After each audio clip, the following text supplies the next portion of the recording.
ಉತ್ತರ ಕಾಶಿಯಲ್ಲಿಯೂ ಗಂಗಾ ನದಿಯ ತಟಕ್ಕೆ 3 ಸಾವನ್ನಪ್ಪಿದ್ದಾರೆ. ಇನ್ನು ನೂರಾರು ಮನೆಗಳನ್ನ ಗಂಗೆ ಆಪೋಷಣ ತೆಗೆದುಕೊಂಡಿದ್ದಾಳೆ. ಡೆಹ್ರಾಡೂನ್ನಲ್ಲಿಯೂ ಕೂಡ ವರುಣದೇವನ ಮುನಿಸಿಗೆ 3 ಬಲಿಯಾಗಿದ್ದಾರೆ.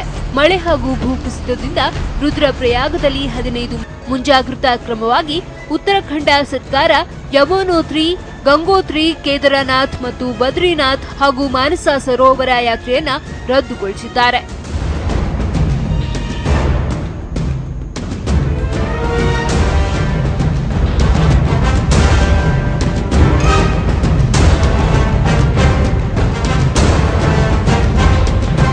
ಇನ್ನು ಹಿಮಾಚಲ ಪ್ರದೇಶದಲ್ಲಿಯೂ ಕೂಡ ಭಾರೀ ಮಳೆಯಾಗ್ತಾ ಇದೆ.